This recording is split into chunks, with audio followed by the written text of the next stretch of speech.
This piece of ground right here was in CRP, and then it's been rotationally hayed for the last 35 years.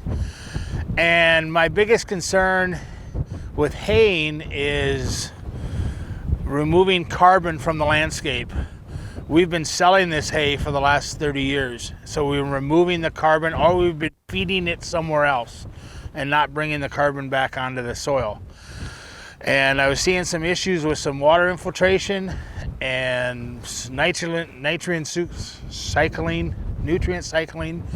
And so I'm trying to, with bale grazing, I'm going to use it as a tool for number one is to leave the carbon back on the soil and use the cattle to do that. And also we're going to isolate spots where we know we have very poor water infiltration, and we'll put the bale strategically on those areas for the cattle to graze on them at that location. It's going to be done over the winter in January. And what we're going to do is take all the net wrap off them here next week and line them up. And the cattle will get only so much that they can eat every 3 to 4 days.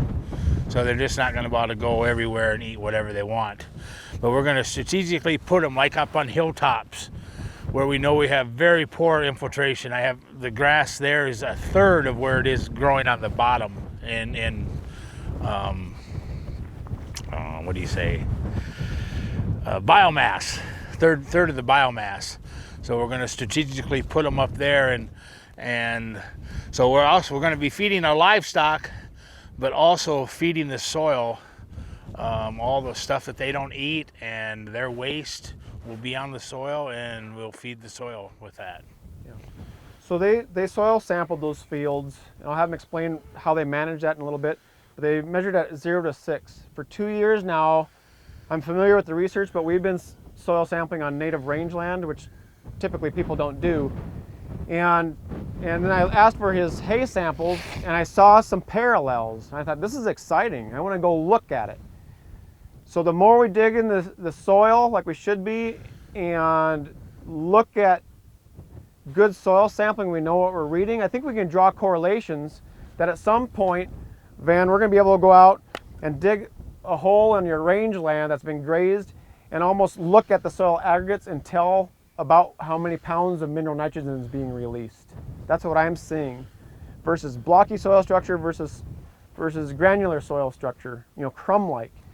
So I'm going to have Heath just dig us a hole over here, and what we're finding on Van's land, anyways, on his prairie soils is, yeah, that's a good spot. Now this isn't mineral nitrogen, this is just nitrate nitrogen in pounds per acre. Somewhere between 20 to 32 pounds of nitrate nitrogen per acre. Now we also take ammonium nitrogen and combine those two for the pounds of mineral nitrogen. Mineral nitrogen is 100% plant available. And that happens through the soil organisms or through the rhizosphere. So that's good enough. We'll turn around so that these...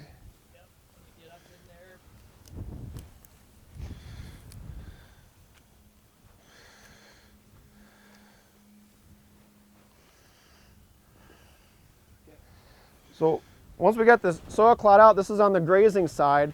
So the fifth soil health principle is what on cropland? Integrating livestock, right? I'm sorry. And so, on rangeland where we've grazed, you'd expect that you'd have pretty decent soil aggregation or soil structure. And so we just start looking at comparing those things. So this isn't necessarily where we soil sample on rangeland. We just want to show you something that's grazed versus how they manage their hayland. But this is nitrate nitrogen only.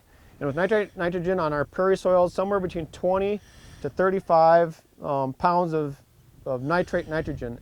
And what we're finding down to almost 16 to 20 inches, we've only got about 10 here, is we have soil aggregates that are anything from BB size to a little bit bigger, more of a marble size.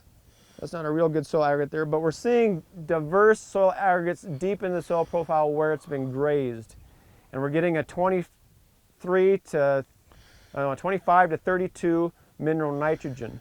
So my aha is when they went and showed me their soil samples at 0 to 6 inches on their Hayland and the different management, I was like, there's a correlation there. It's telling us something. It's telling us something that the soil organisms in their Hayland and how it's managed versus how we are on grazing land have a relationship there. That's something that's in common. The soil organisms are in common, even though it's two different land uses. And so when they start putting livestock and bale grazing this, it's really going to be exciting to see, how that changes. I expect that the mineral nitrogen is going to go up. So with that, I guess, would you guys explain kind of what you're doing on the management of the hay and why you sampled the way you did? Yeah. This piece of property was put into CRP roughly 30 years ago, and then when it came out of the CRP contract, we just left it as grass and have been rotationally haying it. And what we do is we hay the end rounds or in headlands every year, and then we cut strips in it. So we section it off because we use it for pheasant hunting.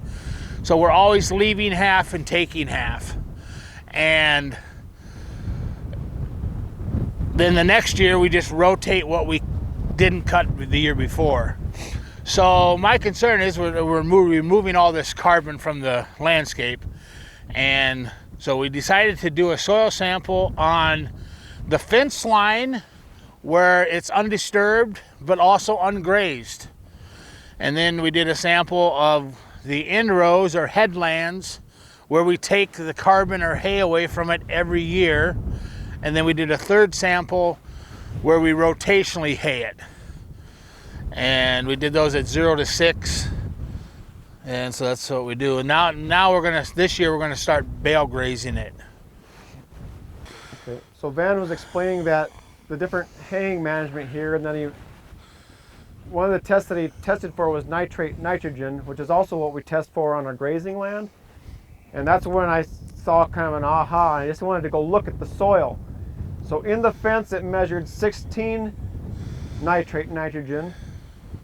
On the end row where it gets hayed every year, it measured 22. And in the alternate hay every other year, it measured 36. And the nitrate and nitrogen that we were getting on his prairie soils ranged from like the mid-20s to like 32. I thought, well, that's interesting. I mean, that's pretty, for me, that's extreme. It maybe isn't statistical. Is 16 to 36 just in this hayfield or fence line to his hayfield seems like it's pretty variable. So management makes a difference, right? And it makes a difference on the soil biological side of it. So we brought over some prairie soil here. We're going to look at that. And then I'm going to have Heath dig a soil about that same depth on the fence row. And then we'll dig 2 more and lay those side by side and compare them. Because what I'm finding consistently where I'm digging holes is where there's grazing or intentional management for soil organisms, the soil aggregate versus blocky soil structure is just night and day. It's really exciting. That adds to infiltration again, adds to nutrient cycling, water holding capacity, the whole gamut.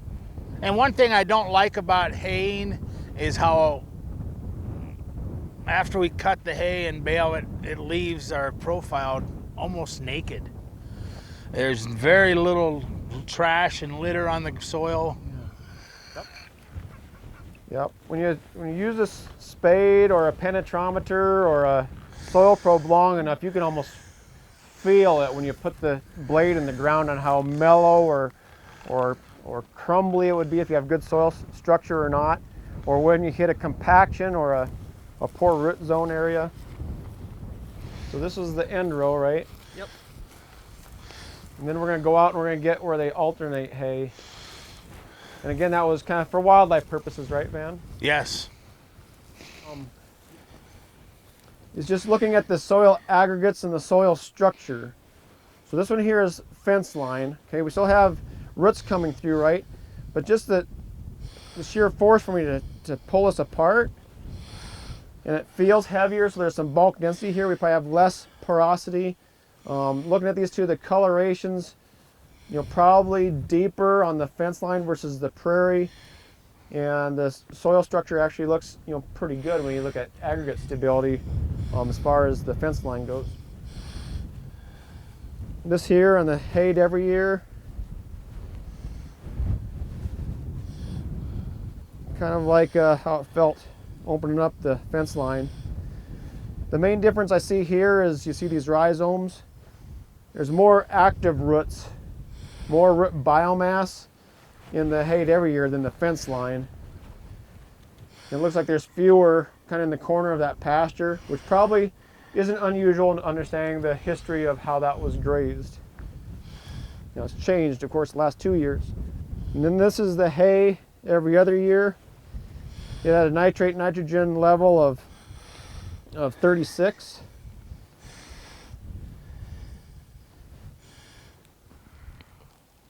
So here's a taproot of alfalfa or something, but overall, you know, there's probably not a lot of differences if you had to rate them for a judging contest or something fun.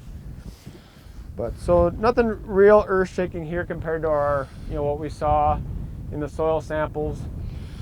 Closer to where the different part of the hayfield, anyways, we could see probably some different things, but that was in September or something also. Yeah. So our microbiological life is probably slowing down with our colder temperatures, but it's something kind of fun to look at. If we're not looking, how are we going to learn about it? Exactly. See, and this really surprised me. I thought the organic matter where the fence line where we never disturb, it's undisturbed, was going to be the highest. Yeah. And the organic matter was 6.8 in the fence line, 6.6 on the inrows or headlands where we hay every year, and 7.7 on the alternate. So the alternate hayed was the highest. And I think must be some scientific research on that, because with all the CRP contracts in South Dakota now, I know for sure, they want you to hay it every 3 to 4 years. I think year after year after year after year of just undisturbed growth must actually not be good for the soil. Well, so yeah, you know, I think we could poke holes in any and all of this. You know, but the other things to look at other than coloration is that soil organic story here at the surface, because we can see that organic matter duct layer measuring. So when we measure 0 to 6 inches, that's part of that. If we don't, you know, remove that armor or that litter first, and we do that on our prairie soils, so there's the organic matter then deeper, and that justifies again why we should be sampling deeper. And even you know, other things that NRCS is involved with, we need to get deeper than 10 inches, especially where we have exotic species invasion.